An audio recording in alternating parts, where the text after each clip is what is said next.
Good morning आशीष, good morning Yatin. और कल रात को सच बताऊं तो मैं वैसे नॉर्मली आपको पता है जल्दी सोता हूं, लेकिन कल रात को थोड़ी सी फीलिंग आ रही थी कि शायद कल की कल आ जाएगा। इसके लिए प्रिपेयर्ड थे, हम जगे हुए थे। रात को 9:30 बजे वो न्यूज़ आई, उसके बाद 10 बजे वो प्रेस कॉन्फ्रेंस हुई, वो मैंने पूरी सुनी।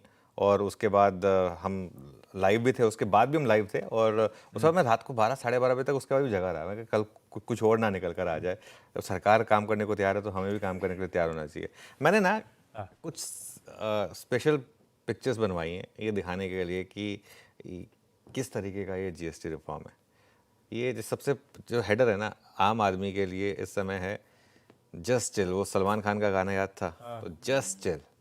मार्केट के लिए, आम आदमी के लिए, इकोनॉमी के लिए ये समय जस्ट चिल का समय। और जस्ट में जीएसटी आ गया बस। वो ये हमारी सोशल मीडिया टीम ने बनाई है, वैसे मैंने नहीं बनाई है, मैं क्रेडिट नहीं लेना चाहता, लेकिन ये सबसे इम्पॉर्टेंट है। इसके अलावा एक दो और इम्पॉर्टेंट सीन है। देखिए, इस बार गब्बर पूछ रहे हैं कि भाई कब है दिवाली, और मोदी जी बोल रहे हैं उनको कि 1 महीने पहले है। इस बार 1 महीने पहले, एग्जैक्टली 21 अक्टूबर को दिवाली है। ये 22 सितंबर से बिल्कुल एग्जैक्टली 1 महीने एग्जैक्टली 1 महीने पहले, एग्जैक्टली 1 महीने पहले दिवाली आ रही है। और बाकी भी प्ले करिए, एक दो और हैं इंपॉर्टेंट हैं, वो उसको प्ले करिए। ये देखिए, प्राइम मिनिस्टर ने कहा था हम नेक्स्ट जनरेशन जीएसटी रिफॉर्म लेकर आएंगे। ये वो तोहफा आ गया। ये वाकई में नेक्स्ट जनरेशन जीएसटी रिफॉर्म है। आशीष, मैं एक चीज़ कहूँगा, 1991 में मैं बहुत छोटा था, हम सभी बहुत छोटे थे 1991 में, तो इसके लिए वो रिफॉर्म्स सिर्फ हम किताबों में पढ़ते हैं, सिर्फ हमको उसकी फीलिंग नहीं है। 96 में चिदम्बरम ने ड्रीम बजट पेश किया था, उसका कुछ याद है क्योंकि उस समय स्कूल में थे, तो उस वजह से थोड़ा बहुत याद है। लेकिन हमारी लिविंग मेमोरी में ये 21वीं सदी का सबसे बड़ा टैक्स रिफॉर्म है। कई बार ऐसी चीज़ें होती हैं कि जो एक चीज़ की एनॉर्मिटी होती है ना, वो आपको उस दिन नहीं रियलाइज़ होती, वो आपको बाद में रियलाइज़ होती है। कुछ पॉइंटर्स पे ले आइए। तो ये 21वीं सदी का, जैसे मैं कह रहा हूँ, सबसे बड़ा रिफॉर्म है। ये सिर्फ एक जीएसटी कट नहीं है, ये एक, जैसा प्राइम मिनिस्टर कह रहे थे, वाकई में एक नेक्स्ट जनरेशन रिफॉर्म है। और 1996 के ड्रीम बजट के बाद मेरे ख्याल से सबसे बड़ा रिफॉर्म। और एक्चुअली ना, इसको आप आइसोलेशन में मत देखिए। मैं एक चीज़ बार बार कह रहा हूँ, ये 2025 का साल गिना जाएगा एक मैसिव रिफॉर्म्स के लिए, जिसकी शुरुआत हुई थी बजट के साथ, जब वो पर्सनल टैक्स कट हुआ था। उसके बाद आरबीआई ने जब लगातार CRR cut, rate cut, liquidity, वो सारे मेजर्स डाले। और अब देखिए आप, आम जनता के लिए नवरात्रि पर ही आपको दिवाली का तोहफा मिला है।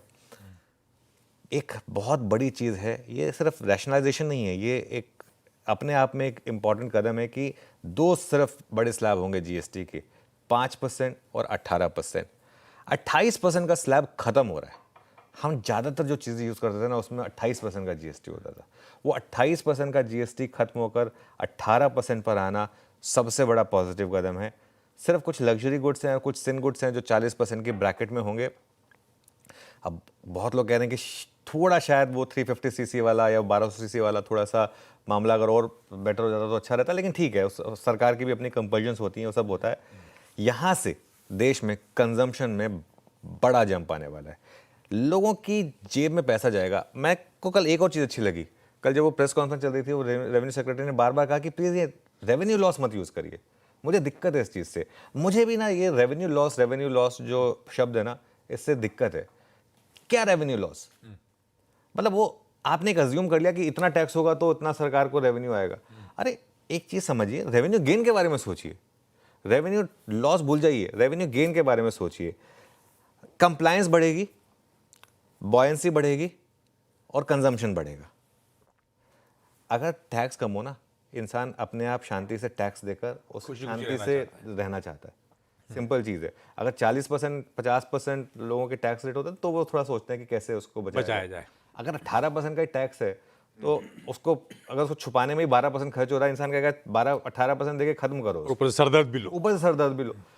वो होती है कंप्लायंस। दूसरा, अगर आपकी जेब में पैसा होगा तो आप खर्च करने जाएंगे। अच्छा, एक और चीज़ हो रही थी कि अब ये कहीं प्रॉफिटेरिंग में ना कन्वर्ट हो जाए, ये पूरा का पूरा पास हो। इकॉनमी जिस सिचुएशन में है इस समय और जो हमारा कंपटीशन इंटरनल है, मुझे लग रहा है कि ये पास ऑन होगा, पूरा का पूरा स्ट्रेट पास थ्रू होगा, तो उससे आपकी ग्रोथ बढ़ेगी।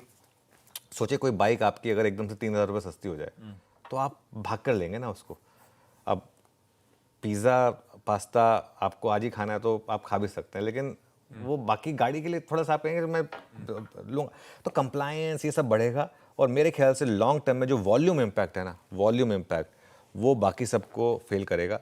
आपका पहले 6 महीने हो सकता है कि नंबर थोड़े से कम दिखाई दें आपको, लेकिन अगर मैं इस चीज़ पर एक बेट लेना चाहूँ, मैं ज़्यादा लंबा समय भी नहीं ले रहा हूँ, आज से 1 साल बाद हम बात करेंगे ना, हम वापस जीएसटी रिकॉर्ड नंबर के देख रहे होंगे। हाँ 1 साल के अंदर अंदर ये इस चीज़ का इस तरीके का ट्रांसलेशन होने वाला है। बहुत बढ़िया।